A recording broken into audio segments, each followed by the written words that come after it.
Oh my, we're doing this. Let's figure out how. Eric, you're here. How do I bring you up? Welcome to the very first ever Empty Space Live. This Empty Space is an online musical theater training program platform that we launched last summer with classes in musical theater writing, performing, and career building. And this year, we're really focusing in on classes that are designed to unlock the songwriter inside of all of us.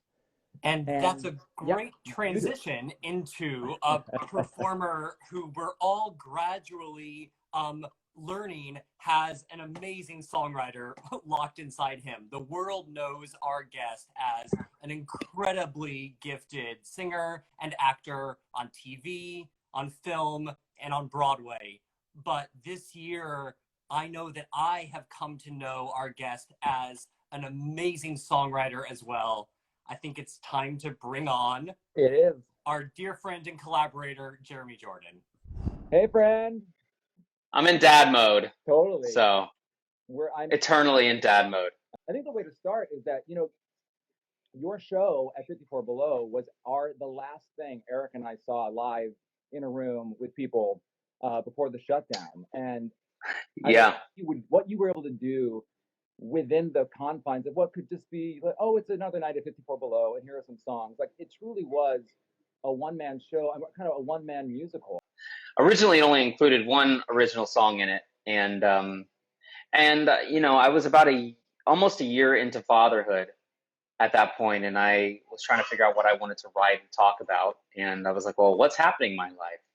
And my daughter was basically just had completely taken over every aspect of my being, and so I was like, well, I'm going to write about that, and it sort of became about how do I reconcile some of the negative aspects of my own childhood and not take them into my relationship with my daughter, and so I kind of had to unpack them a little bit, and it sort of became a show about figuring out how I marry those two worlds together and give them both energy, but without taking all of my baggage and passing it directly on to my child, as sometimes can be done.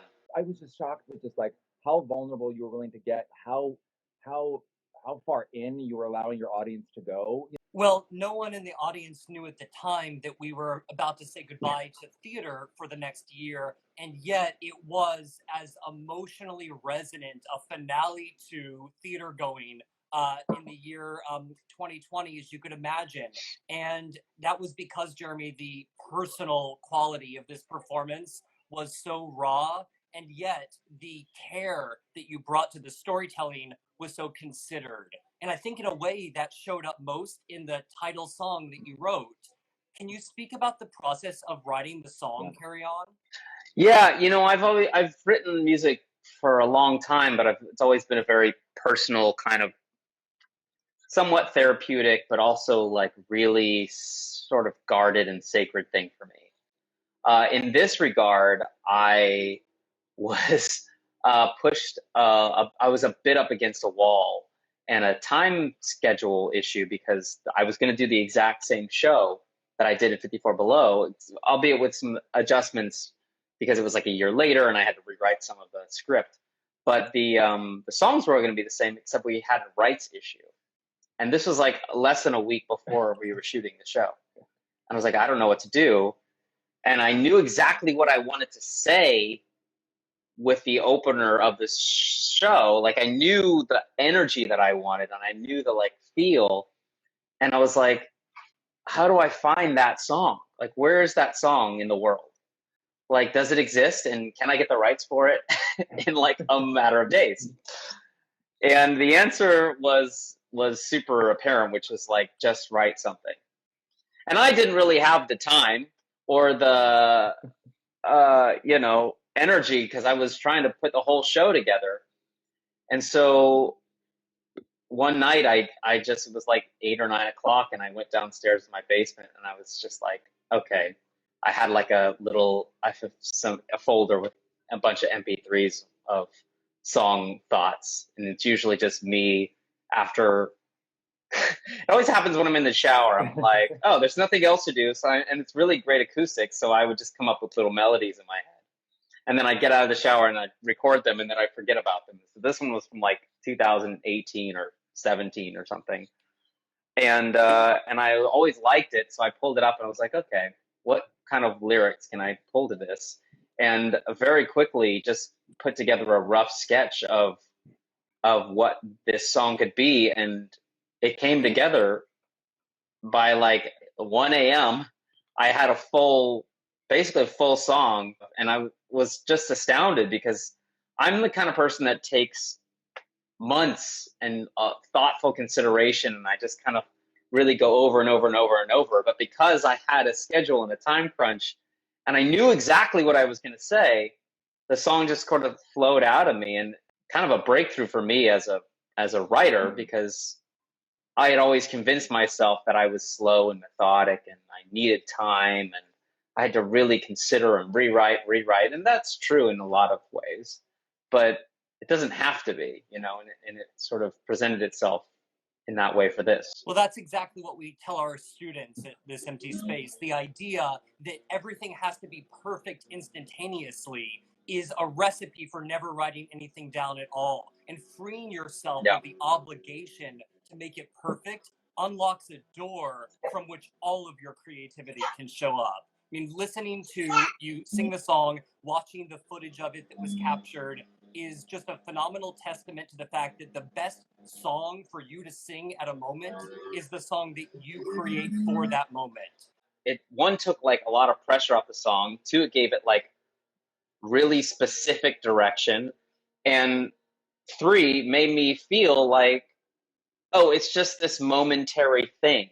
That freedom sort of allowed me to give myself permission to not be perfect, but at the same time, not be overly critical. Right. Yeah. Well, you gave yourself an assignment. You gave yourself like a specific assignment with a specific deadline, and then suddenly, like, magic happens that like you literally cannot expect or create without those two things. Maybe we can transition to our work together with our show, The Violet Hour, that I wrote the music for, and Eric is writing the book and lyrics. And we are in the midst of creating a studio cast album of this show, of the entire show, starring Jeremy Jordan and Santino Fontana, Saleha Pfeiffer, Erica Henningsen, and Brandon Uranowitz, and a crazy cast. It's going to be orchestrated by Charlie Rosen, who is outstanding and a genius. And just real quick on that, like, what did it feel like for you to get back into the room and just make music with other people in the space at Power Station? You don't realize how beneficial it is to actually go into a studio and work with people that are fully professionals until you've tried to record many things successfully or not so successfully from your house in your not acoustically optimal basement or living room. And it's just like a breath of fresh air. It just feels like you can really allow yourself to dig in and dive deep. There's no distractions. It feels like you're at work. Since we've been working together and known each other for so long, it feels nurturing at the same time. So yeah, it was kind of like coming home, but also at the same time, it becomes that sort of thing. You have a schedule, you have a time crunch. You're like, this is what I need to do in this specific period of time. When you're at home, for me, it's like taping an audition as opposed to going to an audition. It becomes a crutch, and you spend an hour or 2 hours trying to get the perfect take that you're never going to get. Totally. Same thing with this. Yeah. We also want to move on to what's happening in the fall, which is that a year or more after being announced, you're going to join the cast of Little Shop of Horrors off Broadway and lead that company as they reopen in the fall. What are you most looking forward to about that production, and in particular about that first performance back? I think it's going to be amazing. I mean, I'm more interested in the rest of them, It's in the sort of day-to-day grind of doing a show and finding the nuances and really getting your groove with an audience and with your fellow people on stage that I think is really the best part for me of of doing a production. So I'll be looking forward to that, but more looking forward to, you know, finding what my version of Seymour is and how that interacts with the audience. Can you talk about that evolution for you when it first became clear to yourself that in addition to being a performer, there was also a creator, a writer inside you? I think I'm still figuring that out. Like, I'm still learning it, you know, because I've always written, you know, when I was in high school, is because I had unrequited emotions for some girl that I, you know, needed to put into words somehow. And it was always very personal. And I've always been really reluctant to share that, but less reluctant to say other people's words and to go out and be someone else. And, you know, for me, it was always a struggle between being myself and putting myself out there, as opposed to, you know, going out there and being someone else. And even if someone didn't like it, it's like, well, somebody else wrote that. That's not really me, you know, whatever, I can shrug that off. But to shrug off something that's like truly you and deeply personal and something that you've poured, you know, real emotions into was always too scary for me. And when I started doing cabaret shows and solo shows, one of my goals was to start to break down that barrier.